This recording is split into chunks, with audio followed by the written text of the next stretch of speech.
Hello बच्चों, कैसे हैं आप लोग। मैं Saurabh Kumar Sharma, founder and director career Mantra coaching institute Bahraich. तो आई होप आप लोगों का पेपर ठीक गया होगा।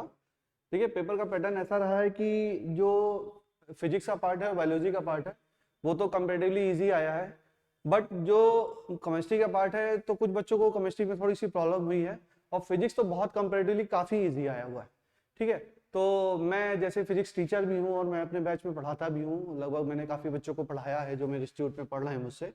और आप लोगों ने देखा होगा कि जो हम लोग ने पढ़ाया है, ज़्यादातर क्वेश्चन हमारे नोट से मिल रहे हैं। तो आपको समझ में भी आ रहा होगा कि कैसे फिजिक्स पढ़नी है। और बहुत ही बेसिक है, कोई मेरी ही बात नहीं है, कहीं पे भी आपने अच्छे से पढ़ा होगा तो आपको सवाल ये हो जाएंगे। बस ये है कि आपने सारे टॉपिक्स कवर किए हुए हैं, अच्छे से कवर किए हुए हैं, क्योंकि सिलेबस ऐसा बना हुआ है और पेपर का ऐसा बना हुआ कि हर एक टॉपिक से क्वेश्चन है। पूरा सिलेबस अच्छी तरीके से कवर किया, यही खूबसूरती है एनटीए की। तो जिस बच्चे ने सारे टॉपिक्स कवर किए हुए हैं, बहुत एडवांस लेवल भी नहीं, अगर बेसिक भी कवर किया हुआ है तो उसका सवाल क्वेश्चन हो गया होगा। तो हम वन बाय वन अपना क्वेश्चन डिस्कस करना शुरू करते हैं। ठीक है बच्चों, चलिए स्टार्ट करते हैं। तो पहला क्वेश्चन है, देखिए, प्रोजेक्टाइल मोशन का। प्रोजेक्टाइल मोशन का क्वेश्चन है, a bullet is fired from a gun at a speed of 280 metre per second in the direction of 30 degree above the horizontal, the maximum height attained by the bullet is। ये projectile motion का question है, एकदम फॉर्मूले base पे question है, कुछ सवाल में कुछ है ही नहीं। तो देखिए इसमें क्या है कि इसका मैंने सोल्यूशन कर रखा है, तो मैं आपको इस पे एक्सप्लेन भी कर देता हूं। ठीक है बच्चों, तो देखिए इसमें क्या है क्वेश्चन, एक आपकी बुलेट है जो फायर की गई है ऐसे प्रोजेक्टाइल मोशन पे। ठीक है, और ये वेलोसिटी अगर v मान लेते हैं, ये एंगल आपका जो हॉरिजॉन्टल एंगल है वो 30 डिग्री है। और फॉर्मूला हम जाते हैं कि एच मैक्स जो होता है, एच मैक्स का जो फॉर्मूला होता है वो ये होता है, एच मैक्स बराबर you square sine square theta upon 2g। You की वैल्यू आपको दी हुई है, थीटा की वैल्यू आपको दी हुई है, जी की वैल्यू आपको पता है। इस पे आप सॉल्व करिए, 280 2 इंटू 9.8, और ये वैल्यू है साइन 30 का स्क्वायर, यानी कि साइन थीटा, साइन 30 की वैल्यू होती है 1/2, उसका स्क्वायर कर दिया तो ये आ गया 1/4। इसको आप सॉल्व करेंगे तो आपका आ जाएगा एच मैक्स बराबर 1000 मीटर। 1000 मीटर मतलब कितनी हाइट इसने अटेंड की, जो हमने बुलेट फायर की, इसने कितनी मैक्सिमम हाइट अटेंड की, इस चीज के ऊपर सवाल है। ठीक है, इसका हम लोग डेरिवेशन वगैरह करते हैं, तो वहां से ये फॉर्मूला निकल के आता है। डायरेक्ट फॉर्मूला पे भी कर सकते हैं और चाहिए तो इसको सॉल्व भी कर लीजिए, क्योंकि यहाँ पे जो वेलोसिटी बचती है वो केवल ये u cos थीटा वाली वेलोसिटी बचती है, ये u sin थीटा वाली वेलोसिटी नहीं बचती है। ठीक है, ये सब मैंने आपको पढ़ाया हुआ है, अच्छे से एक्सप्लेन है। प्रोजेक्टाइल मोशन का सबसे बेसिक सवाल है, तो आप देखिए कि प्रोजेक्टाइल से सवाल उठाया तो एकदम बेसिक सवाल उठाया। सवाल तो बहुत बनते हैं प्रोजेक्टाइल मोशन में। ठीक है, कोई बिल्डिंग से उठ के, मान लीजिए एक बिल्डिंग बड़ी है, एक बिल्डिंग से उठा के ग्राउंड पे फेंका, बिल्डिंग से ऊंचा उठा के फेंका, स्ट्रेट फेंका। ठीक है, फिर बिल्डिंग टू बिल्डिंग फेंका, कोई एक बिल्डिंग है, एक बड़ी बिल्डिंग है, एक छोटी बिल्डिंग है, फिर इस बिल्डिंग से इस बिल्डिंग में फेंका। ठीक है, प्रोजेक्टाइल मोशन के बहुत सारे सवाल हैं। जो बहुत अच्छा सवाल बनता है फिर वो इंक्लाइन प्लेन पे होता है, इंक्लाइन प्लेन पे प्रोजेक्टाइल मोशन होता है। ठीक है, वैरायटी ऑफ क्वेश्चन है, लगभग 14-15 तरह की वैरायटी ऑफ क्वेश्चन मैंने क्लासरूम में भी डिस्कस कर रखे हैं। तो देखिए आपकी फर्स्ट वैरायटी ऑफ क्वेश्चन जो है उसी से सवाल आ गया है। तो देखिए कितना बेसिक सवाल है, और अगर आपने अच्छे से पढ़ाई की हुई है तो ये सवाल आपसे गलत हो ही नहीं सकता। ठीक है, तो चलिए ये बात तो फर्स्ट क्वेश्चन की हो गई, तो third option is correct. Third option आपका करेक्ट होगा। नेक्स्ट क्वेश्चन है, देखिए ये एरर एनालिसिस के ऊपर सवाल है। एरर एनालिसिस के ऊपर सवाल है, ये है, इसमें metal wire had mass this and radius this and length centimetre and this, radius की वैल्यू दी हुई है और इसमें एरर का दिया हुआ है। ठीक है, तो ये आपका हो गया। ये देखिए ये मास है, मास 0.44 ग्राम है, जिसमें 0.002 ग्राम की एरर जो है वो परमिसिबल है। इसका मतलब ये मास मतलब क्या है, इसका मतलब ये m है और ये प्लस माइनस डेल्टा m है, या इसको हम कह सकते हैं ये आपका ये रेडियस है तो ये r है और ये प्लस माइनस डेल्टा r है, ये लेंथ है तो ये l है और ये प्लस माइनस डेल्टा l है। मतलब लेंथ में कितनी एरर हो सकती है, लेंथ में कितनी एरर हो सकती है, ये चीज इन्होंने बताया हुआ है। तो इन्होंने बताया है कि डेंसिटी में एरर कितनी होगी। ठीक है, ये क्वेश्चन है हमारा कि डेंसिटी में एरर कितनी होगी। तो मास की वैल्यू दी है, रेडियस की वैल्यू दी हुई है, लेंथ की वैल्यू दी हुई है एरर के फॉर्म में। ठीक है, डेंसिटी बराबर मास अपॉन वॉल्यूम होता है। डेंसिटी बराबर क्या होता है, मास अपॉन वॉल्यूम। ठीक है, तो कोई भी वायर है तो वायर कैसा होगा, वायर देखिए एक सिलेंड्रिकल वायर की तरह ही होगा, और उसका अगर हम वॉल्यूम निकालें तो उसका वॉल्यूम हम क्या कह सकते हैं, वॉल्यूम कह सकते हैं पाई आर स्क्वायर, और मल्टीप्लाइड कर देंगे, ये तो एरिया हो गया, मल्टीप्लाइड करेंगे एल से, तो हमारा क्या आ जाएगा, ये वॉल्यूम आ जाएगा। तो मास अपॉन वॉल्यूम क्या हो जाता है, मास अपॉन वॉल्यूम बराबर डेंसिटी। ठीक है, ये अगर फॉर्मूला हमारे पास आ गया तो ये एरर का फॉर्मूला है कि देखिए ये delta D upon D into 100 बराबर delta M by M into 100 plus 2 into delta R by R into 100 plus delta L by L into 100। ये जो वैल्यू दी हुई है, अब डेल्टा एम की वैल्यू कितनी है, ठीक है बच्चों, तो देखिए ये डेल्टा एम की वैल्यू आपको दी हुई है, डेल्टा एम की वैल्यू 0.02 है, ठीक। डेल्टा एम की वैल्यू कितनी है, एम की वैल्यू 0.4 है, वो पुट कर दिया आपने, सारी वैल्यू को पुट कर देंगे तो आंसर हमारा अप्रॉक्स आ जाएगा 1.56 आएगा, अप्रॉक्स में इसको 1.6 लिख देंगे। ठीक है, तो हमारा यहाँ पे थर्ड क्वेश्चन क्या होगा, थर्ड ऑप्शन आपका करेक्ट होगा। ठीक है, ये एरर एनालिसिस का बहुत बेसिक सवाल है, बहुत सारे सवाल हम लोगों ने क्लासरूम में डिस्कस किए हैं, उसी बेसिस के ऊपर सवाल है। ठीक है, ये बच्चों आपसे ये हो जाएगा सवाल, इसमें कोई बिल्कुल भी टफ नहीं है। ठीक है, ठीक है, अब ये देखिए सवाल मॉडर्न फिजिक्स के ऊपर कि photovoltaic device can convert the optical radiation into electricity. बिल्कुल सही स्टेटमेंट है।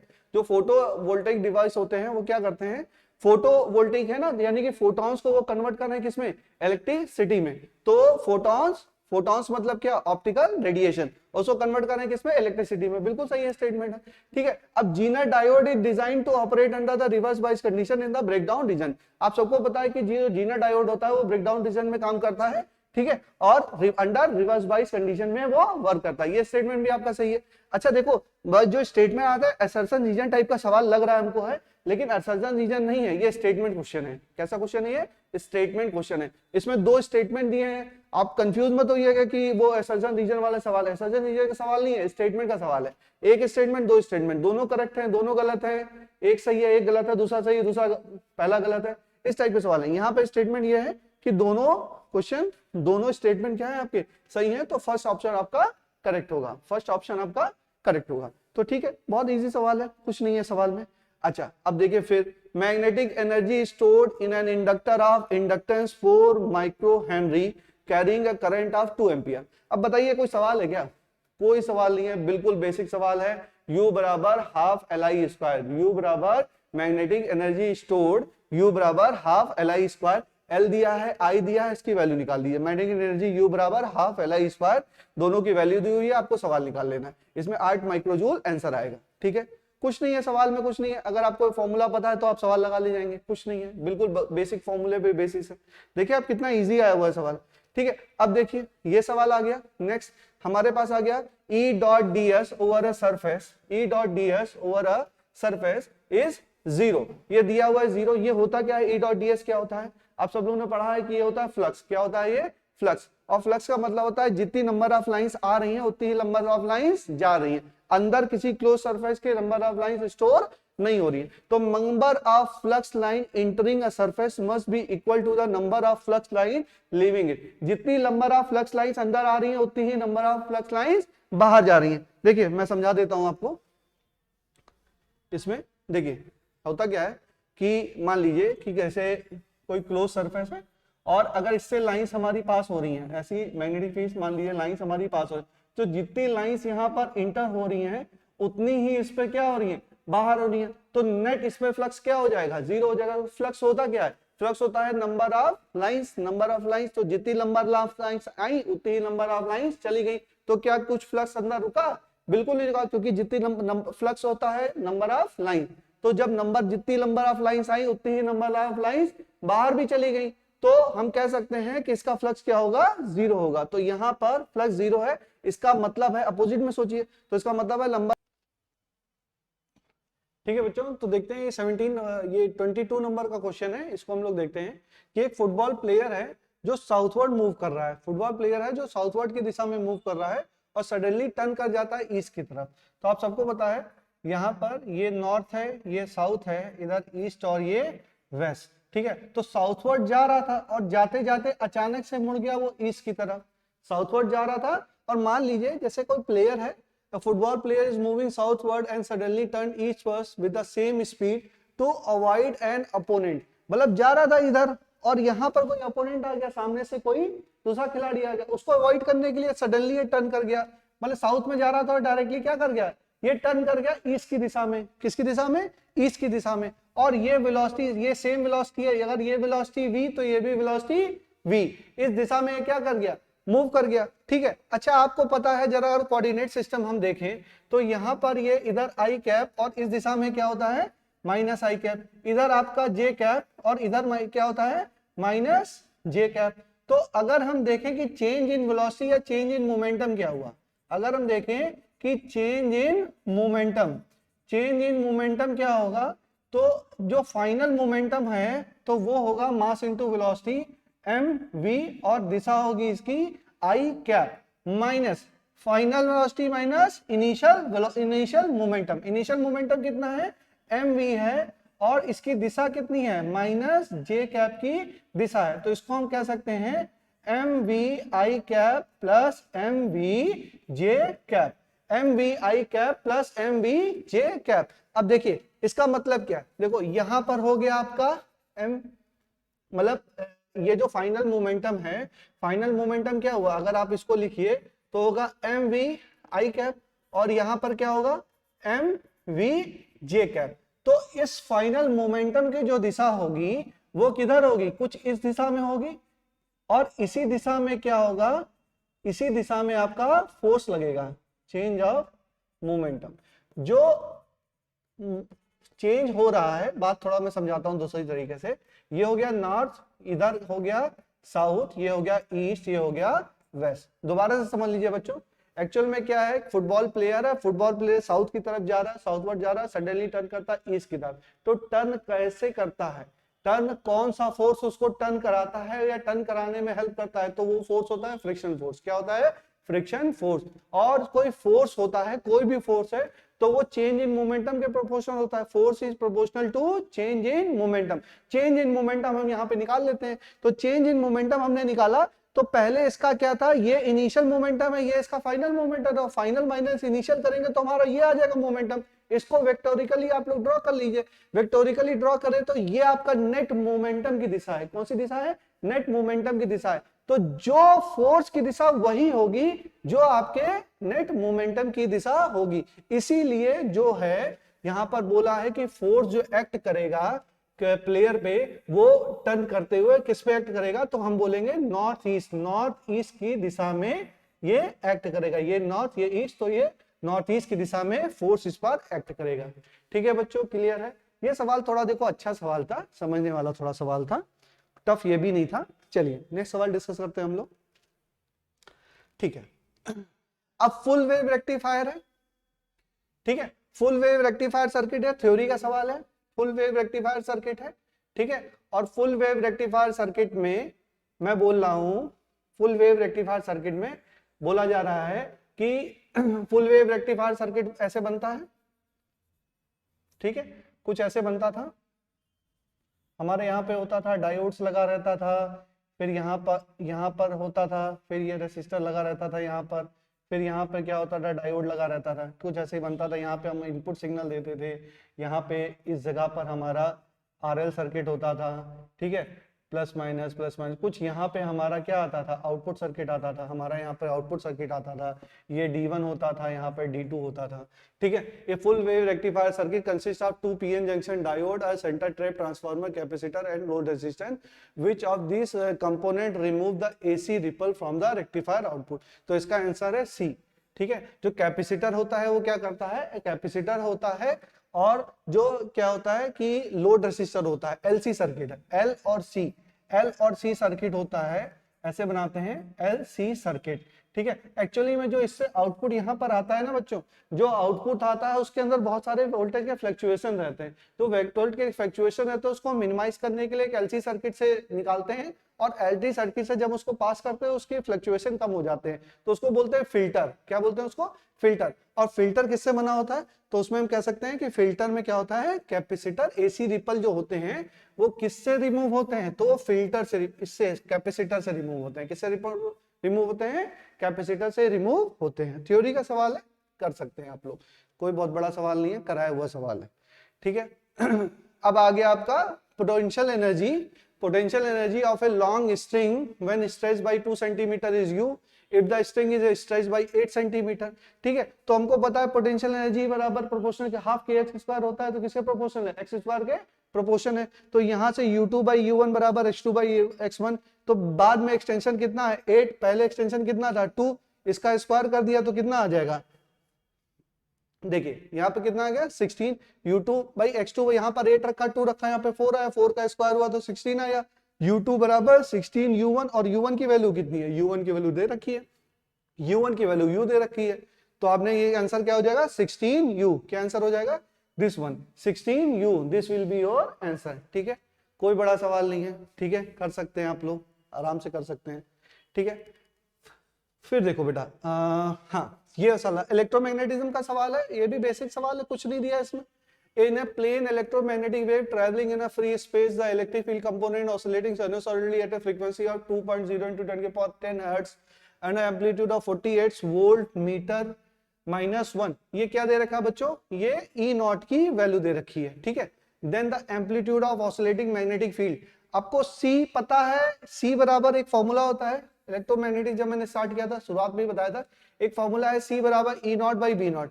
सी E नॉट की वैल्यू आपको पता है, C की वैल्यू आपको पता है, E नॉट की वैल्यू है 48, C की वैल्यू है 3 इंटू 10 की पावर 8, वैल्यू रख दीजिए, डायरेक्ट सवाल आपका है, बी नॉट की वैल्यू निकाल लीजिए। इलेक्ट्रोमैग्नेटिक जब स्टार्ट किया जाता है तो पहले यही फॉर्मूला पढ़ाया जाता है, इसी फॉर्मूले से आगे इलेक्ट्रोमैग्नेटिक वेव हम लोग स्टार्ट करते हैं, तो डायरेक्ट फॉर्मूला बेसिस सवाल है, किया जा सकता है, बिल्कुल भी टफ नहीं है, स्टार्टिंग में ही क्वेश्चन दिया गया है। चलिए बच्चों नेक्स्ट सवाल हम लोग डिस्कस करते हैं। देखिए क्रिटिकल एंगल के ऊपर सवाल है, ये भी बहुत इजी सा सवाल है, छोटा सा सवाल है। ठीक है, तो देखिए light travel distance x in time t1 in air and 10x in time t2 and another denser medium, what is the critical angle for this medium. तो आपको पता है साइन थीटा c बराबर क्या होता है v2 बाई v1, और v2 by v1, ठीक है, तो v2 क्या है, v2 वेलोसिटी है, तो वेलोसिटी डेंसर मीडियम में कितनी है, कितना डिस्टेंस ट्रेवल कर रहा है, 10x ट्रेवल कर रहा है t2 टाइम में, तो वेलोसिटी बराबर क्या, डिस्टेंस अपॉन टाइम, तो 10x अपॉन t2। इनिशियली जो इनिशियल मीडियम है तो उसमें वेलोसिटी कितनी हो जाएगी, डिस्टेंस अपॉन टाइम, x आपकी डिस्टेंस हो गई, t1 आपका टाइम हो गया, तो 10x by t2 upon x upon t1, इसकी वैल्यू रख दिए 10 t1 अपॉन t2 आ जाएगा। यहाँ थीटा c बराबर क्या, साइन थीटा c बराबर 10 t2 बाई t1, तो थीटा c बराबर sine inverse 10 t1 by t2। Basic फॉर्मूले के ऊपर सवाल है, एकदम बेसिक सवाल के ऊपर है। ठीक है, तो this will be your answer, fourth will be your answer. ठीक है, तो फोर्थ ऑप्शन करेक्ट हो जाएगा। ठीक है, अब ये सवाल है, ये सर्वर टेंशन का सवाल है बच्चों। ठीक है, सर्वर टेंशन क्या होता है, जैसे इसमें क्या है, amount of energy required to form a soap bubble of radius 2 centimetre.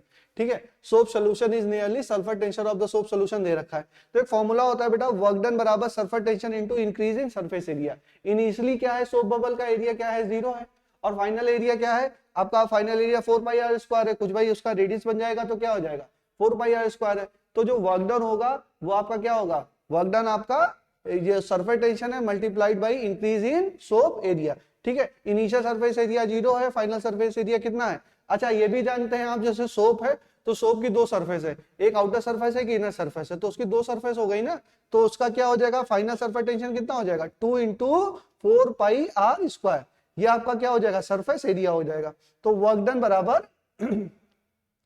बराबर t into 2 4 pi R square, यहाँ से t की वैल्यू दे रखी है 2 इंटू 4 पाई, ये 2 क्यों किया गया, क्योंकि 2 सरफेसेस है, एक आउटर सरफेस है, एक इनर सरफेस है, 2 सरफेस है तो 2 एरिया कंसीडर होगा। ठीक है, तो 0.03 से मल्टीप्लाई करेंगे, यहाँ से एनर्जी आ जाएगी। अच्छा वर्क डन बराबर किसके है, एनर्जी है, जितना वर्क डन किया गया उतनी ही एनर्जी है। ठीक है, ये आपका थर्ड ऑप्शन करेक्ट है, कोई बहुत टफ सवाल नहीं है, ठीक सवाल है, आप लोग कर सकते हैं, बड़ी बात नहीं है। चलिए अब ये देखते हैं ये कैसा सवाल है। ठीक है, अब ये आपको पता है कि 12 volt 60 watt lamp is connected to a secondary of step down transformer का सवाल है, उस primary is connected to the AC में 220 volt, assuming the transformer to be ideal. देखिए ट्रांसफार्मर आइडियल है, इसका क्या मतलब है, ट्रांसफार्मर आइडियल का मतलब जितनी पावर इनपुट में उतनी पावर आउटपुट में, बीच में कोई लॉस वगैरह नहीं हुआ है। तो P बराबर 60 वाट दे रखा है, P बराबर कितना है 60 वाट, इसका मतलब VS IS बराबर कितना है 60 है, यहां से IS निकाल लेंगे। IS मतलब क्या है, सेकेंडरी वाइंडिंग की करंट, सेकेंडरी वाइंडिंग की करंट कितना हो जाएगा 60/220 वोल्ट बराबर 3/11। उसके बाद आपको पता है कि VS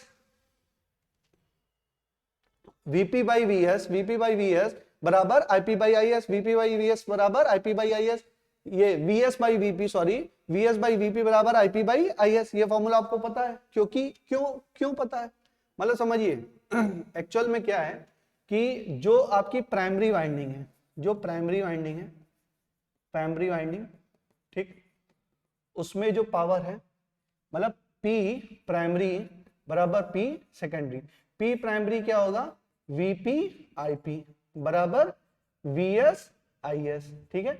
जो क्यों, अच्छा ऐसा क्यों लिख सकता हूं VP IP बराबर VS IS, ये मैं क्यों लिख सकता हूं, क्योंकि ये कह रहा है कि ट्रांसफार्मर कैसा है, आइडियल है। जब ट्रांसफार्मर आइडियल है तो कोई भी लॉस होगा, लॉस होगा ही नहीं, लॉस होगा नहीं तो हम यहाँ से क्या कह सकते हैं, यहाँ से कह सकते हैं, इसी फॉर्मूले को मैं चेंज करके लिख सकता हूं कि VP बाई VS बराबर क्या, IP by pi IS by IP। अच्छा VP और VS दोनों बराबर हैं 220 वोल्ट और ये 220 वोल्ट बराबर IS upon IP, IS upon IP, ये दोनों वैल्यू कट जाएंगे, 1 हो जाएगा। यहाँ से IS बराबर क्या आ जाएगा, IP क्या आ जाएगा, और IS आपने निकाला हुआ है, IS कितना है 3/11, 3/11 है तो IP भी कितना हो जाएगा, IP की वैल्यू भी 3/11 यानी कि 0.27 एम्पियर। बस इसमें यही बात ध्यान रखनी है कि जो पावर है इनपुट पे, जो पावर है वही पावर कितना है आउटपुट पे भी पावर है, ठीक है। इस तरह के सवाल हमने डिस्कस किए, क्लासरूम में भी डिस्कस किए, आप लोग कर सकते हैं, ठीक है। चलिए अब नेक्स्ट देखते हैं, angular acceleration of a body moving along the circumference of a circle is. जैसे angular acceleration of a body, कोई बॉडी है और वो मूव कर रही है, एंगुलर एक्सेलरेशन, ठीक है। तो देखिए ये कोई सर्कुलर बॉडी है, मूव कर रही है, तो मान लो कि यहां पर ये बॉडी मूव कर रही है, तो अगर जब ये मूव करती है तो हम बोलते हैं कि एंगुलर एक्सेलरेशन इसका क्या होता है, एंगुलर एक्सेलरेशन है तो ये होता है आपका along the axis of rotation. क्या होता है, along the axis of rotation. Theory का सवाल है, ठीक है, जानते हैं आप लोग। चलिए ये सवाल हो सकता है, ठीक है। अब देखिए, अब व्हीकल ट्रेवल, ये सब सवाल कराए हुए थ्योरी के सवाल है, मेरी क्लास नोट्स में से मिल जाएगा आपको, कि कोई पर्सन है और a vehicle travel half the distance with speed v and remaining distance with v speed 2v। मान लीजिए टोटल डिस्टेंस ऐसा है, मान लीजिए टोटल डिस्टेंस ऐसा है, तो हाफ डिस्टेंस मतलब कि s/2 और s/2 कर लीजिए, तो ये v से किया, ये 2v से किया, तो इसका एवरेज स्पीड क्या हो जाएगा, इसको हम लोग ने सॉल्व किया था, आंसर था 2v1 v2 upon v1 plus v2, 2v1 v2 बराबर 2v1 v2 upon v1 plus v2, ठीक है, ये क्वेश्चन था।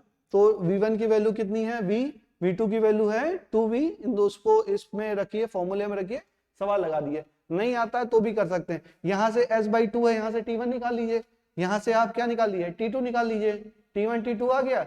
और एवरेज वेलोसिटी, वेलोसिटी क्या होता है, total distance upon total time, distance रखिए, नीचे टाइम रखिए, आपका आंसर आ जाएगा, ठीक है। यहाँ से t1 निकालना पड़ेगा, इससे यहाँ से T2 निकालना पड़ेगा, दोनों को निकाल लीजिए, सॉल्व कर लीजिए, ठीक है, उससे भी हो जाएगा, डायरेक्ट फॉर्मूले से भी हो जाएगा, फॉर्मूला बेसिस सवाल है, ठीक है।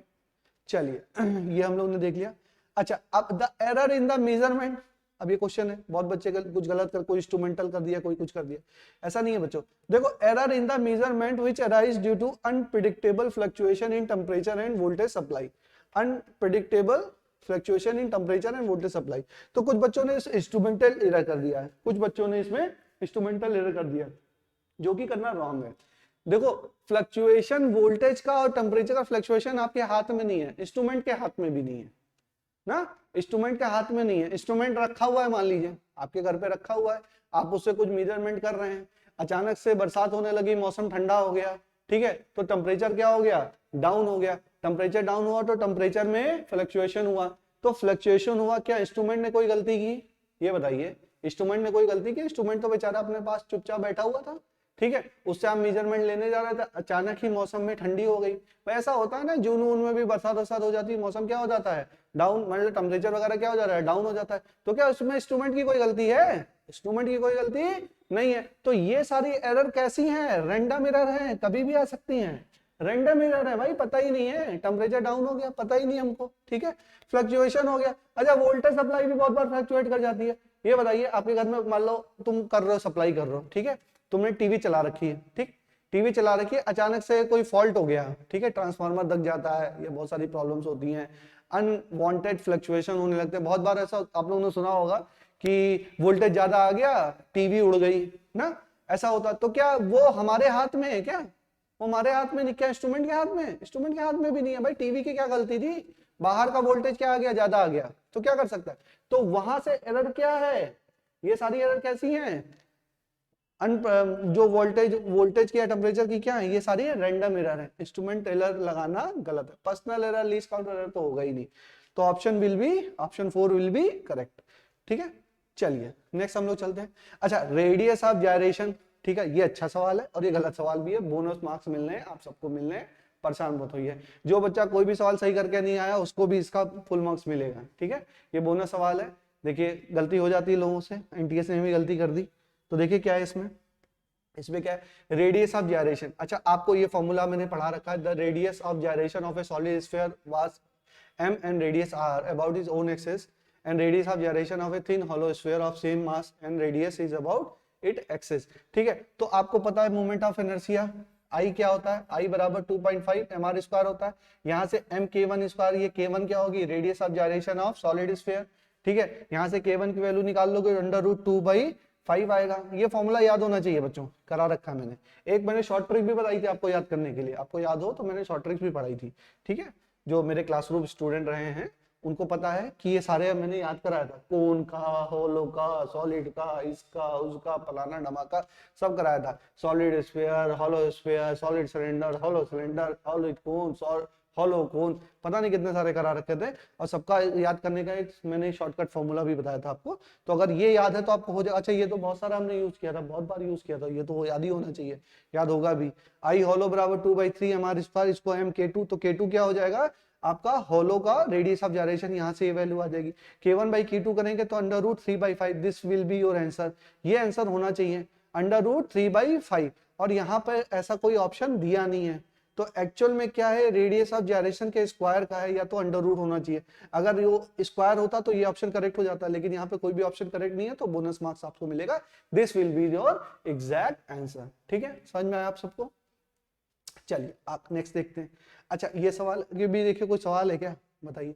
ठीक है, the two body of mass m and 9m, ये ग्रेविटेशन का सवाल है, देख लीजिए, two body of mass m and 9m are placed at a distance r, the gravitation potential on the line joining the body where the gravitation field equal is 0। Gravitation field 0 है, gravitation field 0, g बराबर gm upon r square, तो gm upon x square बराबर g 9m, इस जगह पर gravitation field क्या है, मान लीजिए 0 है, तो this gm upon x square बराबर g into 9m upon r minus, यहाँ से दूरी कितनी है x, यहाँ से दूरी कितनी है r माइनस x, टोटल दूरी है r, इसका मास m, इसका मास 9m, कोई पॉइंट पे है जहां पर g की वैल्यू क्या है 0 है, तो gm अपॉन x स्क्वायर बराबर g into 9m upon r minus x square, यहाँ से सॉल्व करेंगे तो r बराबर 4x, यानी कि x बराबर r/4, x बराबर r/4 आ गया, तो यहाँ पर r/4, यहाँ पर ये टोटल r है, ये r/4, तो ये कितना हो जाएगा 3r/4, और यहाँ पर पोटेंशियल हम क्या कर रहे हैं, इस जगह पर हमको पोटेंशियल निकालना है, तो पोटेंशियल क्या होता है gm/x या gm/r, तो माइनस, अच्छा माइनस फॉर्मूले में ही होता है, तो माइनस gm, इसका मास कितना है m, तो माइनस gm बाई इसकी दूरी कितनी r/4, फिर माइनस g, इसका मास कितना है 9m, तो minus g 9m upon 3r/4, तो आंसर ये इसको सॉल्व करिएगा तो आंसर आ जाएगा -16 gm/r। ठीक है, सवाल कोई बहुत टफ सवाल नहीं है, अगर आप लोगों ने किया होगा तो सवाल कर ले जाएंगे, कोई नहीं, बस मैथमेटिक्स का सवाल है, तो third will be your correct option. ठीक है, मैथमेटिक्स थोड़ी सी आती है, कर ले जाएंगे आप लोग।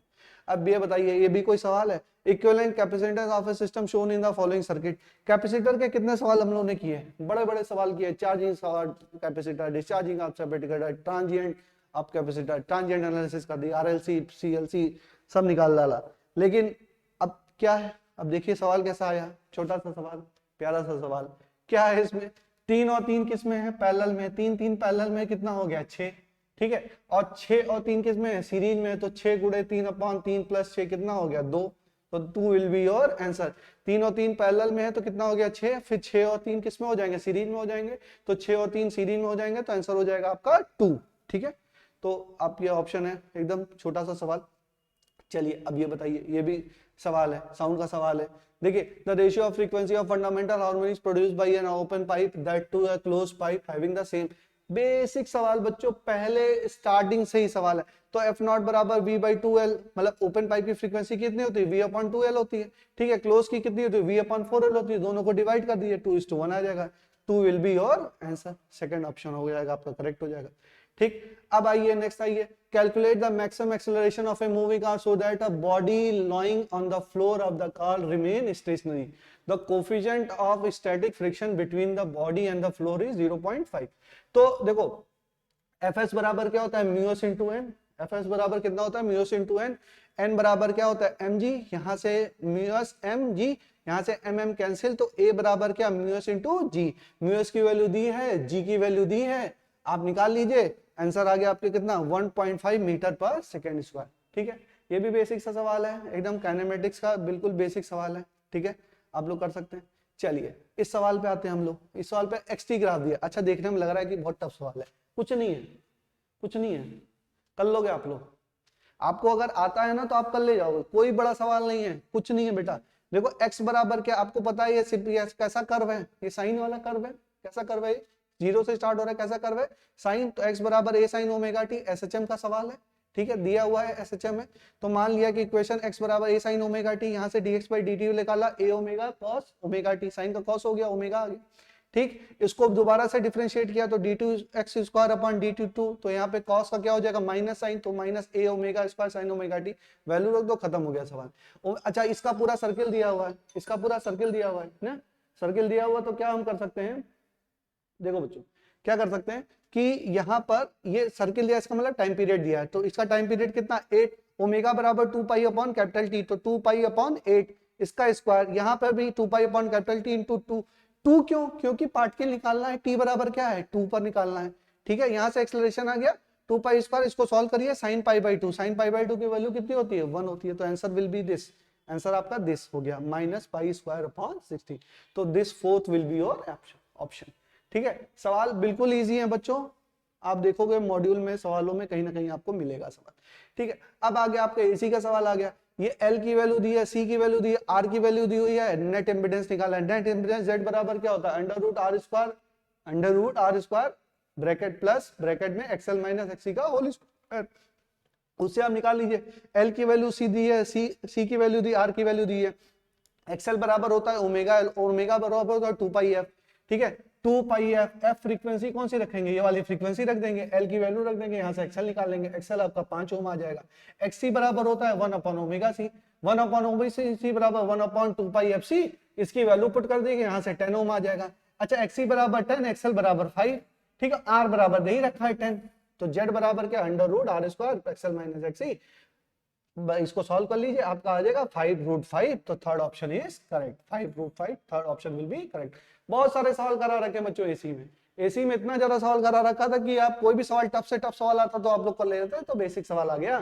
ठीक है, ये तो आपको करना ही करना है, जो क्लासरूम स्टूडेंट है वो तो करके ही आए होंगे सवाल को, बाकी तो और भी बच्चे करके आए होंगे, बहुत कठिन सवाल है नहीं बच्चों, बिल्कुल फिजिक्स ईजी आई है, बहुत ईजी आई है।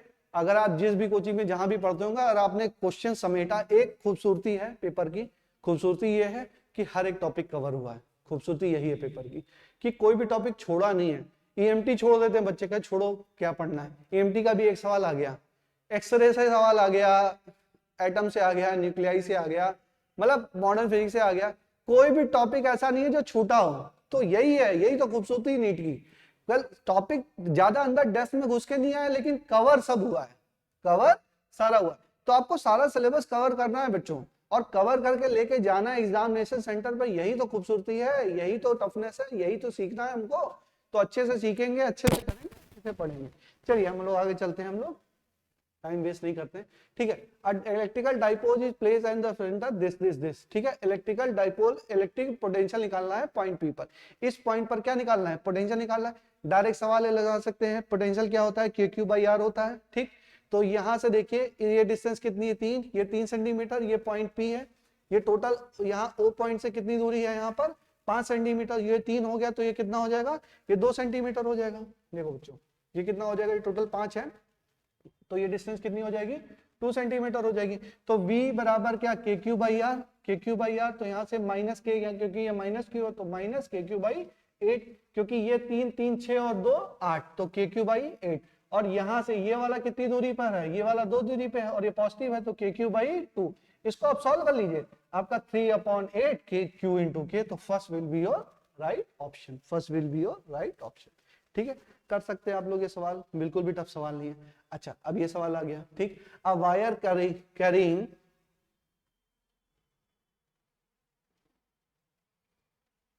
ठीक है, चलिए देखते हैं हम लोग। तो a wire carrying a current I along the positive x axis and length L, ठीक है, is kept in a magnetic field this and magnetic force along the wire। Magnetic force का फॉर्मूला पता है आपको, F वेक्टर बराबर I dl cross r, dl cross b, ठीक है। और ये जो लेंथ है ये किसमें है, आपकी I एक्सिस पे है, तो L I cap cross this vector, B vector की वैल्यू हमने रख दी, B वेक्टर की वैल्यू रख देंगे। और I क्यों रखा गया है, क्योंकि जो लेंथ है वो किसके अलोंग है, एक्स एक्सिस पे है, तो हम एल आई कैप लिख सकते हैं, इसको स्मॉल एल डी एल भी लिख सकते हैं, हमने मान लिया, चलो एल आई मान लिया, ठीक है। तो इसकी लेंथ मान लो एल है, तो हमने एल मान लिया, ठीक है। अब आई कैप है, अब इससे मल्टीप्लाई करेंगे तो आई क्रॉस आई तो 0 हो जाएगा, फिर आई क्रॉस जे करेंगे तो ये आई क्रॉस जे किया हुआ है, ठीक। और आई क्रॉस के इसको हमने ओपन किया, डिस्ट्रीब्यूट किया, तो हमारा आई क्रॉस जे। अब आई क्रॉस जे करते हैं तो हमारा के आता है, और आई क्रॉस के करते हैं तो उल्टा करते हैं तो माइनस जे आता है, तो यहाँ से माइनस माइनस करेंगे तो ये क्या हो जाएगा, प्लस हो जाएगा। फिर इसका मैग्नीट्यूड निकालने को बोला था आई एल, इसका मैग्नीट्यूड निकालेंगे तो 3 स्क्वायर प्लस 4 स्क्वायर तो 5 आई एल, ठीक है। बेसिक सवाल है, अगर थोड़ा सा आपको फॉर्मूला पता है, इसको रखना पता है, तो आप सवाल कर ले जाएंगे, ठीक है, बिल्कुल भी टफ सवाल नहीं है। तो third will be your option, ठीक है, करेक्ट ऑप्शन आपका थर्ड, ठीक है। चलिए अब नेक्स्ट सवाल पे हम लोग चलते हैं, इस सवाल पे चलते हैं। ये भी ठीक सवाल है बच्चों, कुछ नहीं है सवाल में, कर सकते हैं आप लोग, ठीक है। चल इसको हम लोग डिस्कस करते हैं कि एक वुडन ब्लॉक है, एक वुडन है, a bullet from a gun is fired on a rectangular wooden block with a velocity u। एक वुडन ब्लॉक है बेटा, उसमें 24 सेंटीमीटर का है, ठीक है, 24 सेंटीमीटर का नहीं है, इसकी लेंथ ही तो निकालनी है, ठीक है। वुडन ब्लॉक है, तो मान लो u वेलोसिटी से इसके ऊपर एक बुलेट फायर की गई, और जब ये 24 सेंटीमीटर चल गया तो उसकी वेलोसिटी u/3 रह गई। पहले u वेलोसिटी थी, जब 24 सेंटीमीटर चल गया वुडन के ब्लॉक के अंदर, तब इसकी वेलोसिटी कितनी हो गई, u/3। तो हमको निकालना है, और उसके बाद क्या हुआ, उसके बाद थोड़ा और आगे गया, और उसके बाद वो स्टॉप हो गया। मतलब वुडन ब्लॉक था, मान लो कोई पेड़ है, मान लो पेड़ में गोली मार दी आपने, ठीक है, तो 24 सेंटीमीटर में उसकी वेलोसिटी u/3 हो गई, पहले u थी, बाद में क्या हो गई, u/3। उसके बाद कुछ दूर चल के वो रुक गया, तो हमको निकालना है कि वुडन ब्लॉक की टोटल लेंथ कितनी है, कि जहां पर अब बॉल वो बुलेट लगी और जहां पे जाके वो स्टॉप हुआ, तो उसकी पूरी लेंथ कितनी है। तो ये हमको निकालना, डायरेक्ट फॉर्मूले पर आप निकाल सकते हैं, v स्क्वायर बराबर u स्क्वायर प्लस 2as, यहाँ पर u/3 है तो उसकी वैल्यू रखिए, स्क्वायर करिए, u स्क्वायर बाई 9 आएगा, u स्क्वायर प्लस 2a 24, यहाँ से a की वैल्यू निकालेंगे तो a की वैल्यू आएगी minus u square upon 9 into 6, आनी भी चाहिए, क्योंकि देखिए एक्सेलरेशन नहीं हो रहा है, एक्सेलरेशन नहीं रिटार्डेशन है, बोली मारी है तो उसके बाद क्या कर रही है, वेलोसिटी उसकी कम हो रही है, वेलोसिटी कम हो रही है तो हमारा क्या है, एक्सेलरेशन आएगा कि रिटार्डेशन आएगा, रिटार्डेशन आएगा, आना ही चाहिए, क्योंकि वेलोसिटी क्या हो रही है, कम हो रही है। चेंज इन वेलोसिटी, एक्सेलरेशन क्या होता है, चेंज इन वेलोसिटी, ठीक है, change in velocity upon time, ठीक है। तो आप ये देख रहे हैं और वो निगेटिव आ रहा है, तो निगेटिव आने भी चाहिए, क्योंकि वेलोसिटी धीरे धीरे क्या हो रही है, कम हो रही है, ठीक। तो एक बात तो ये निकाला, यहाँ से एक्सेलरेशन निकाल लिया, उसके बाद फिर यही फॉर्मूला v स्क्वायर बराबर u स्क्वायर प्लस 2s, तो फाइनल वेलोसिटी कितनी है, 0 है। इनिशियल वेलोसिटी u नहीं है, अब की बार u/3 है, इनिशियल वेलोसिटी कितनी है, u/3। भाई इसके आगे की बात कर रहा हूं, पहले u/3 है और फाइनल वेलोसिटी कितनी हो जाएगी, 0 हो जाएगी। मान लीजिए s डिस्टेंस इसने कवर की, यहाँ पर वैल्यू रखेंगे a की वैल्यू के, s की वैल्यू आएगी 3 सेंटीमीटर, कितनी वैल्यू आएगी 3। तो पहले चला, जब u से चला u/3 तो चला 24, और जो u/3 से 0 चला तब चला कितना, 3। तो टोटल कितना चल गया, 24 प्लस 3 बराबर कितना, 27, कितना 27। तो टोटल लेंथ कितनी हो जाएगी, 27। First is the correct option, first is the correct option, तो 27 इज द करेक्ट ऑप्शन, ठीक है। चलिए आप लोग कर सकते हैं, इसमें कोई दिक्कत नहीं है। और देखते हैं हम लोग सवाल हाँ चलिए, ये थोड़ा ठीक सवाल है, अच्छा सवाल है, नहीं ये नहीं, ये तो नॉर्मल सवाल है। चलो, two thin lenses are the same focal length f, but one is convex and one is concave. When they are placed in contact with each other, the equivalent focal length of the combination. आपको पता है convex का है focal length क्या होती है, positive होती है, f हो गया, कॉन्केव की होती है निगेटिव हो गई तो माइनस f हो गया। इक्विवेलेंट फोकल लेंथ का फॉर्मूला है 1/f बराबर 1/f1 प्लस 1/f2, यहाँ पे वैल्यू रख दी 1/f माइनस 1/f, कितना 0 हो गया, तो 1/f बराबर 0, तो f बराबर 1/0, तो कितना हो गया, एफ की वैल्यू हो गई इनफाइनाइट। तो fourth is the correct option, fourth is the correct option. कर सकते हैं आप लोग। ठीक सवाल, हाँ ये अच्छा सवाल है बच्चों। ये सवाल मैं कह सकता हूं कि एक सवाल ऐसा आया नीट में और ठीक आया है, मतलब कर ये भी सकते हैं आप लोग, इससे अच्छे अच्छे सवाल मैंने आपको कराए हैं, ठीक है, लेकिन ये ठीक है सवाल, चलो थोड़ा बहुत दिमाग लगाना है, ठीक है सवाल कल ले जाएंगे आपको, कोई बड़ी बात नहीं है। ठीक है, एक मीडियम है, तो मान लीजिए यहां से लाइट आ रही है, फिर इस लेंस में जा रही है, इसमें ले तो इसका मीडियम का रिफ्रैक्टिव इंडेक्स है, जो ये डॉट डॉट बना है कोई लिक्विड वगैरह है, इसका रिफ्रैक्टिव इंडेक्स है 1.6, और जो अंदर लेंस है, ग्लास लेंस है, उसका रिफ्रैक्टिव इंडेक्स है 1.5। तो इसको हमको निकालना है, क्या निकालना है इसमें, equivalent focal length of the combination of lens. तो इसमें देखिए 3 लेंस बन रहे हैं बच्चों, कितने बन रहे हैं, 3 लेंस। एक लेंस ये बन रहा है जिसका ये वाला R1 बराबर इनफाइनाइट, R2 बराबर 20, यहां पर एक बन रहा है, अंदर कितना है 1.5 रिफ्रैक्टिव इंडेक्स, इसका F2 है, इसका F3 है, ठीक है, एक एक की वैल्यू हम लोग निकाल लेंगे। तो 1/f बराबर mu minus 1, 1/r1 minus 1/r2। तो क्या है, यहां पर कितना है, R1 कितना है, इनफाइनाइट है, और R2 कितना है, 20 है, तो इसकी वैल्यू रख देंगे, तो 1/f1 बराबर, इसकी भी वैल्यू म्यू की वैल्यू रख दीजिए 1.6, तो वैल्यू आ जाएगी 1/f1 बराबर -3/100। फिर 1/f2 निकालेंगे, तो इस वाले लेंस की बात है, F2 इसकी मान लेते हैं, तो 1.5, यहाँ पे रिफ्रैक्टिव इंडेक्स कितना है, 1.5 है रिफ्रैक्टिव इंडेक्स, तो यहाँ पे 1.5 माइनस 1 करेंगे, 1/20, भाई इधर भी 20, फिर माइनस ऑफ माइनस 1/20, तो यहाँ पर 1/r1 माइनस 1/r2 है ना, तो एक की 20 है होगी, एक की -20, भाई इधर से होगी 20 और इधर से होगी, तो ये कितना हो जाएगा, -20, ठीक है, तो माइनस करेंगे तो ये प्लस हो जाएगा, तो यहाँ पे वैल्यू हो जाएगी 1/20, फिर 1/f3 वही म्यू माइनस 1 दिस, तो -1/20 माइनस 1/ इनफाइनाइट। इस वाले के लिए क्या हो जाएगा, माइनस हो जाएगा क्योंकि इधर है, ठीक है, और इस वाले के प्लेन सरफेस के लिए क्या कैसी हो जाएगी, इनफाइनाइट हो जाएगा, तो -1/ इनफाइनाइट।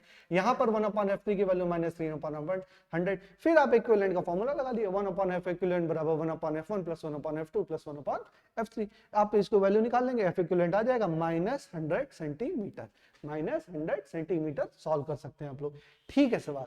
ये एक अच्छा सवाल मुझे दिखा पूरे नीट में, ये एक अच्छा सवाल है, और सबसे अच्छी बात यह है कि ये आपका मेरे ख्याल से ऑप्शन में है, सेक्शन में है ना, सेक्शन बी में है ना सवाल, कैसा है, हाँ सेक्शन बी में है सवाल, 43 नंबर सवाल है। तो इस क्वेश्चन को तो आप छोड़ भी सकते हैं, इस क्वेश्चन को आप इजीली छोड़, बहुत बच्चों ने छोड़ भी दिया होगा, ये क्वेश्चन कौन ही करे, ठीक है, ये अच्छा सवाल है, लेकिन मजे की बात है कि इस क्वेश्चन को आप छोड़ सकते हैं, ठीक है, छोड़ दीजिए, क्या दिक्कत है, सब सवाल थोड़ा ना करना है। अब देखिए सैटेलाइट का सवाल आ गया, सैटेलाइट मैंने पढ़ाया था, टी बराबर टाइम पीरियड ऑफ सैटेलाइट क्या होता है, टी बराबर 2π√r³ यहाँ पे बोला गया कि ये जो क्वांटिटी है ये किसका प्रोपोर्शनल है, तो कुछ नहीं करना है आपको, इसकी वैल्यू रखनी है, केवल मास बराबर कितना होता है, वॉल्यूम इंटू डेंसिटी होता है, और वॉल्यूम क्या होता है 4π/3r³, किसी भी गोले का वॉल्यूम क्या है 4π/3r³ इंटू डी, ठीक है, तो मास की वैल्यू रख दो इसी फॉर्मूले में, टी बराबर 2π√r3/gm पे मास की वैल्यू रख दीजिए, ये वैल्यू आ जाएगी। फिर मैथमेटिकल मैनिपुलेशन है, कुछ नहीं है बच्चों, मैथमेटिक्स लगाई गई है, इसको मैनिपुलेट कर लो, इसको दोनों साइड में स्क्वायर कर दो, ये हो जाएगा 4π से 4π कट जाएगा, ऊपर एक पाई बचेगा, तो 3π/gd बराबर कितना t², तो 3π/gd बराबर t², यही तो पूछा गया है, 3π/gd किसको रिप्रेजेंट करता है, तो t² को रिप्रेजेंट करता है, second will be your answer, ठीक है। जो दिया है बच्चों उसी से शुरुआत करनी है, सवाल लगाने का तरीका यही है, जो दिया है उसी से शुरुआत करिए, आंसर तो मिल ही जाएगा ना, तो जो दिया है वहां से स्टार्ट करें, आगे आगे चलते जाएंगे हम लोग, आंसर हमको कहीं ना कहीं मिल ही जाएगा, ठीक। चलिए आप लोग कर सकते, अच्छा ये बताइए लॉजिक गेट का सवाल, क्या सवाल है, कुछ नहीं है सवाल में, ठीक है, सब आप लोग कर सकते हैं, किया भी है आप लोगों ने, ठीक है बच्चों। चल दिखाता हूं मैं कि ट्रुथ टेबल बतानी है, ट्रुथ टेबल बतानी है मतलब कि ये किस तरीके से बिहेव कर रहा है, ठीक है, तो सबको पता है ये नॉट गेट है, कौन सा गेट है, ये नॉट गेट है, ये दोनों नॉट गेट है, और ये एंड गेट में एक नॉट लगा हुआ है, भाई ये टोटल ये कैसा शेप है एंड, और इसके आगे गोला लगा हुआ है, तो इसका मतलब कैसा है, नैंड गेट है। बस इसको हमको सॉल्व करना है, तो दो इनपुट रख दें, 0 0 0 1 1 0 और 1 1, भाई दो इनपुट है बेटू, तो 0 0 रख सकते हैं, या 0 1 रख दें, या 1 0 रख लें, या 1 1, यही तो कॉम्बिनेशन हो सकते हैं, इसके अलावा कोई कॉम्बिनेशन तो हो नहीं सकते हैं, यही कॉम्बिनेशन हमारा हो सकता है।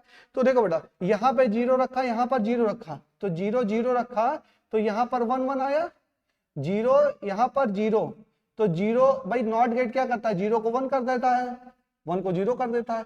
तो यहाँ पे भी 0 रखा, यहाँ पे भी 0 रखा, तो यहाँ का 0 का 1 और यहाँ पे भी 0 का 1, तो यहाँ पर क्या आ गया 1 1 आ गया।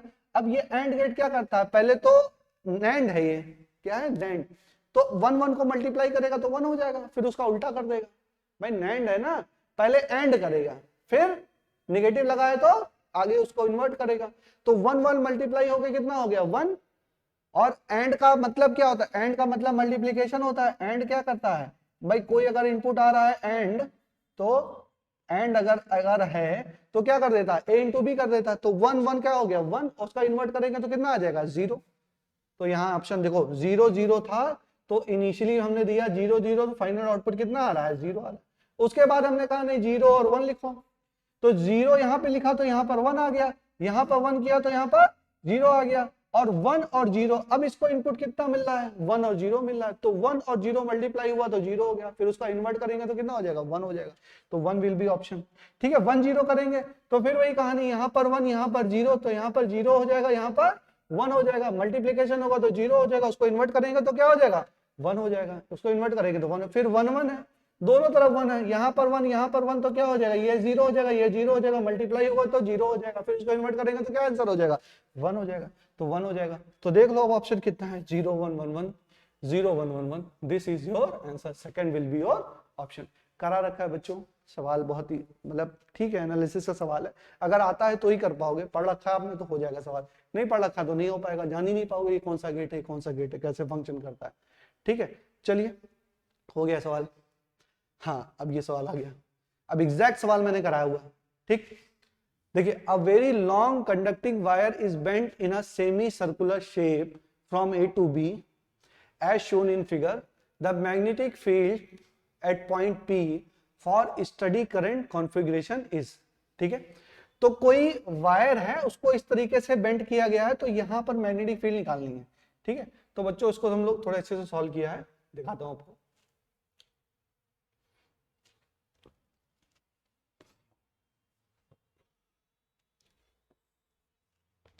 इस वाले पॉइंट पे पूछा गया मैग्नेटिक फील्ड कितनी होगी, नेट मैग्नेटिक फील्ड। तो देखो एक ये होगा और एक ये है वायर है, एक ऐसा वायर, एक तरफ इनफाइनाइट एक तरफ फाइनाइट है, तो एक ऐसा वायर है सेमी इनफाइनाइट वायर। कैसा है, सेमी इनफाइनाइट वायर। अच्छा, इस वाले पॉइंट पे मुझे चाहिए इसके कारण से मैग्नेटिक फील्ड, तो सेमी इनफाइनाइट वायर है कोई, उसके कारण किसी पॉइंट पर हम अगर मैग्नेटिक फील्ड निकालते थे, यहां पर मैग्नेटिक फील्ड निकालते थे तो कैसे निकालते थे, अगर मान लो ये जा रहा है तो इस डायरेक्शन में थंब को रखें, करंट के डायरेक्शन में थंब को रखेंगे और पी की तरफ मूव करेंगे, पी की तरफ हम अपना भाई डायरेक्शन जिस करंट जा रही है उसके डायरेक्शन में थंब को रखें और जिस डायरेक्शन में हमको मैग्नेटिक फील्ड निकालनी है उसकी तरफ हम पॉइंट करें। तो यहां पर हम रखेंगे और इधर पी पॉइंट पे पॉइंट करेंगे, तो जो हमारा पाम जिस डायरेक्शन में जा रहा होगा उसी डायरेक्शन में क्या होगी, मैग्नेटिक फील्ड होगी। तो इसको मैं 1 मान लेता हूं, माना ही हुआ 1 2 3, ये 2 है ये 3 है, तो 1 के कारण मैग्नेटिक फील्ड यहाँ पर अंदर की डायरेक्शन में आएगी। अब 3 के कारण देख लें, तो 3 इधर जा रहा है तो ये थंब रख दिया हमने, इधर ये रख दिया अपना क्या, देखो यहाँ पर थंब यहाँ पर निकालना है, तो पाम किधर जा रहा है, अंदर जा रहा है, तो 3 के कारण भी क्या होगा, अंदर जाएगा, 3 के कारण भी क्या होगा, अंदर जाएगा। अब 2 के कारण क्या होगा, 2 एक आपका सेमी सर्किल है, 2 क्या है आपका सेमी सर्किल है, तो इसमें हम अपनी सर्किल को हाथ को मूव करेंगे, हाथ को मूव करेंगे तो थंब हमारा क्या है आउटवर्ड आ रहा है, तो 2 के कारण मैग्नेटिक फील्ड क्या होगी पी पर आउटवर्ड होगी। ठीक है, तो ये दोनों फील्ड क्या है अंदर की तरफ है, और इसके कारण इस वाले वायर, भाई वायर के 3 पार्ट होंगे ना, एक ये पार्ट 2 पार्ट, दूसरा पार्ट ये, तीसरा पार्ट, इन दोनों कारण ये दोनों वायर कैसे हैं, सेमी इनफाइनाइट वायर है, और ये आपका भाई हाफ सर्कुलर शेप में है। ठीक है, तो ये वायर है, तो इन दोनों के कारण तो अंदर है, इसके कारण क्या है बाहर है। और ये देखेंगे आप कि semi infinite wire mu naught I upon 4 pi R formula है, B3 wire mu naught I upon 4 pi R, और जो सर्किल होता है पूरी सर्किल के कारण होता है म्यू नॉट, कोई भी सर्किल है कोई भी तार है उसको मैंने मतलब सेंटर पे घुमा दिया तो उसके सेंटर पे मैग्नेटिक फील्ड कितनी होती है, mu naught I upon 2 R होती है। आधे के कारण निकालना है तो उसका हाफ कर दो, mu naught I upon 4 R हो गई। भाई पूरे कारण mu naught I upon 2 R होती है, आधे के कारण कितनी हो गई, mu naught I upon 2 R हो गई, तो उसको आप कर सकते हैं। अब हमने देखा mu naught I upon 4 R जो है इनसे क्या है बड़ी है। ठीक है, तो इन दोनों को ऐड करेंगे, यहां पर एक बात और समझ लो देखो P2 is greater than B1 plus B3। तो हम यहां पे क्या कर रहे हैं, बी नेट बराबर होगा, ठीक है, बी नेट बराबर B2 minus B1 plus B3। तो B1 प्लस B3 करेंगे, ये mu naught I upon 4 pi R है, इसी में इसको जोड़ देंगे तो 2 mu naught I upon 4 pi R हो जाएगा। इसको सॉल्व करेंगे तो ये ऑप्शन होगा। अच्छा, कौन सी मैग्नेटिक फील्ड ज्यादा है, आपकी आउटवर्ड मैग्नेटिक फील्ड ज्यादा है, इनवर्ड मैग्नेटिक फील्ड कम है, तो नेट मैग्नेटिक फील्ड क्या होगी, आउटवर्ड होगी। क्या होगी, outward. Third will be your right option. इसमें हल्का सा करेक्शन है, देखो बच्चों, इसमें क्या है कि this is third will be your option, pointing away from the page नहीं होना चाहिए, pointing outward from the page. Pointing away from the page exact सही वर्ड नहीं है, एग्जैक्टली होना चाहिए pointing outward, pointing outward from the page. बाकी ये भी सही है, कोई दिक्कत नहीं है। चलो सॉरी, ठीक है बच्चों। 47 नंबर क्वेश्चन, आर टी बराबर R naught 1 plus alpha delta T. Alpha की वैल्यू निकालनी है, किसी टेम्परेचर टी पे आपकी वैल्यू दे रखी है। अच्छा, डिफरेंस ऑफ टेम्परेचर है तो चाहे डिग्री सेंटीग्रेड में करूं चाहे मैं केल्विन में करूं, डिफरेंस क्या होता है, डिफरेंस में तो हम लिख सकते हैं ना, डिफरेंस में कोई मतलब है नहीं। तो R T minus R naught बार 6.8 माइनस 2 अपॉन आर नॉट, 2 की वैल्यू और डेल्टा टी की वैल्यू कितनी है, 80 है, यहाँ से निकाल लीजिए, सॉल्व कर लीजिए। अल्फा की वैल्यू आ गई आपकी कितनी, 0.03 या 3 × 10⁻², डिग्री सेंटीग्रेड इनवर्स। ये आपका टेम्परेचर कोफिशिएंट आ गया, ठीक है, डायरेक्ट फॉर्मूले के ऊपर सवाल था, कर लिया आपने, ठीक, खत्म क्वेश्चन। 48, 10 रेसिस्टर ईच, हाँ इसको भी समझ लो बच्चों।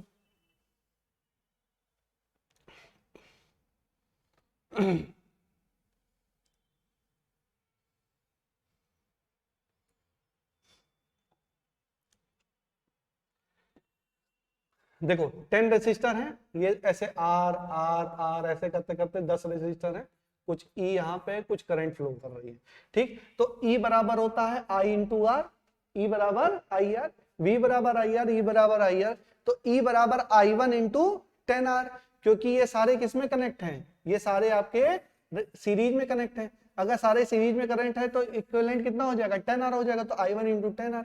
अब बोला गया है कि कनेक्ट, अब पैरेलल में कनेक्ट कर दिया गया, तो आर आर आर, ये आर, ये आर, ये आर, इन सबको पैरेलल में कनेक्ट कर दिया जाए। 10 हैं, अगर n होते तो r बाई n हो जाता था, 2 होते तो r बाई 2 हो जाता था।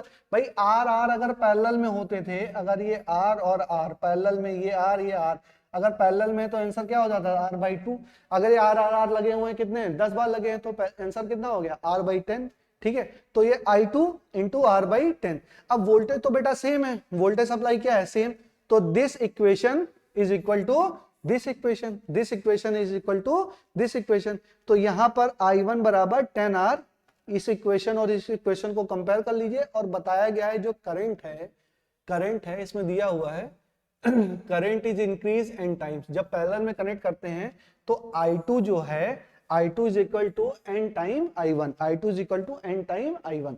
n की यहाँ पर n I1 रख देंगे, वैल्यू रख देंगे, n की वैल्यू आ जाएगी 100, ठीक है। डायरेक्ट बेसिक सवाल के ऊपर है, अगर आपको टर्मिनल करंट इलेक्ट्रिसिटी का बेस पता है तो आप ये लोग सवाल कर ले जाएंगे, ठीक है। चलिए बच्चों आगे चलते हैं हम लोग। हाँ, अब ये सवाल आ गया, देखिए फॉर्मूले के ऊपर सवाल, क्या ही सवाल है, the radius of inner most orbit of hydrogen atom is this, what is the radius of third allowed orbit of hydrogen atom. देखो ये सब सवाल क्या है बच्चे ना, कि कोचिंगों में ज्यादातर पढ़ाया नहीं जाता, बच्चे छोड़ देते हैं। बच्चे क्या, जैसे एक वो सीरीज वाला सवाल था, Lamar series, बामर series, Brackett series, वो भी सवाल था, ठीक है, वो भी छोड़ देते हैं बच्चे। अगर करके जाइए, देखिए नीट अगर आप तैयारी कर रहे हैं ना, तो आप सारा सिलेबस कवर करके जाइए, एक भी टॉपिक छोड़ के मुझे पता नहीं क्या आ जाए बेटा। इलेक्ट्रोमैग्नेटिक बच्चे छोड़ देते हैं, देखो पहले चैप्टर, मतलब पहले पन्ने से सवाल आ गया, C बराबर E not upon B not, मतलब एक्सपेक्ट भी देखिए क्या कर रहे हैं आप, मतलब बेसिक तो सबका कवर करना है। और भाई it not just for physics, मतलब केमिस्ट्री बायोलॉजी सबके लिए बेसिक तो आपको कवर करके ही जाना है, करना है, कोई भी चैप्टर छोड़ना नहीं है। ये चैप्टर नहीं, एक चैप्टर को अच्छे से पढ़ लिया, दूसरा चैप्टर छोड़ दिया, ऐसा नहीं करना है ना, आपको सारा कवर करके लेके जाना है। तो चलिए इसको डिस्कस कर लेते हैं हम लोग जल्दी से। तो Rn बराबर है 0.53 n square by Z angstrom में आता है, ठीक है। अब थर्ड ऑर्बिट पे रखना, तो n की वैल्यू 3 रख दो, जेड की वैल्यू हाइड्रोजन की कितनी होती है, 1 होती है, सॉल्व कर लीजिए, 4.77 एंगस्ट्रॉन। बच्चों वाला सवाल है बच्चों, बच्चे तो हैं आप, तो बच्चों वाला सवाल भी है, ठीक है। तो चलिए ये क्वेश्चन आप कर सकते हैं। चलिए अब लास्ट सवाल, अब ये देखिए फालतू का सवाल बना रखा है, फालतू का टफनेस बना रखा है, कुछ नहीं है सवाल में, बिलीव मी सवाल है ही नहीं ना, काइनेमेटिक्स का सवाल है, फालतू की कहानी बना रखी है। A horizontal bridge is built across a river. A student is standing on the bridge. Throw a small ball vertically upward with a velocity 4 meter per second. The ball strikes the water surface at after 4 seconds. The height of the bridge above the water surface. अब समझिए, जैसे bridge पे आप खड़े हैं, bridge पे खड़े हैं, वहां से बॉल उठा के आपने फेंकी, बॉल उठा के फेंकी और फिर वो गिर रही है, 4 सेकंड बाद गिर रही है। बॉल उठा के आपने कैसी फेंकी, वर्टिकली फेंकी, तो यहां पर जाके गिर रही है, ठीक है। ये डायरेक्ट आपका 1D मतलब इसका क्या कहते हैं काइनेमेटिक्स का सवाल है, समझ लीजिए 2 डायमेंशन मोशन का, ठीक है। अब बॉल वर्टिकली फेंकी और नीचे आके गिर रही है, तो आपको ये हाइट निकालनी है, क्या निकालनी है, ये वाली हाइट। तो S बराबर UT पर हाफ AT स्क्वायर लिखाया, S बराबर कितना है, नेट डिस्प्लेसमेंट कितना है बॉल का, यहाँ पे बॉल फेंकी और यहाँ पर आ गई, तो नेट डिस्प्लेसमेंट निगेटिव दिशा में, तो -H बराबर U तो पॉजिटिव है बेटा, U तो क्या है, पॉजिटिव, क्योंकि आपने इस दिशा में फेंका है। भाई आपने किस दिशा में फेंका है, इस दिशा में फेंका है, और ये दिशा जो है ये कितनी हो जाएगी, -H, कितनी हो जाएगी, -H, और टोटल टाइम कितना लग रहा है इसमें, T लग रहा है, तो 4 × 4 ये तो हो गया 4 वेलोसिटी हो गया, ये हो गया टाइम 1/2। अच्छा ये माइनस कैसे आ गया, ये माइनस यहाँ पे रखा गया क्योंकि -G लगाया गया ना, तो कितना आ गया ये, क्योंकि G भी ग्रेविटेशन किस कैसे, भाई नीचे क्यों आ रहा है, क्योंकि नीचे क्या लग रहा है, ग्रेविटेशन एक्सेलरेशन लग रहा है, तभी तो नीचे आ रही है बॉल। अगर बॉल ऊपर फेंके नीचे कैसे आ रही है, नीचे आ रही है ग्रेविटेशन एक्सेलरेशन का, और लग कैसे रहा है, वो नीचे की दिशा में लग रहा है, तो कन्वेंशन हम लोग फॉलो कर लेना है, ऊपर का डायरेक्शन हम पॉजिटिव मान लेते हैं, ऊपर का डायरेक्शन पॉजिटिव मान लेते हैं, नीचे का डायरेक्शन नेगेटिव, जो चीजें ऊपर है वो पॉजिटिव ले लो, जो चीजें नीचे हैं वो नेगेटिव ले लो, ठीक है। अच्छा टाइम कैसे, बेटा टाइम में तो लेना ही नहीं है, टाइम कैसी क्वांटिटी है, स्केलर क्वांटिटी, ऑलवेज पॉजिटिव, ठीक है। तो U कैसा है बेटा, U किधर की दिशा में, ऊपर की दिशा में, पॉजिटिव की दिशा में।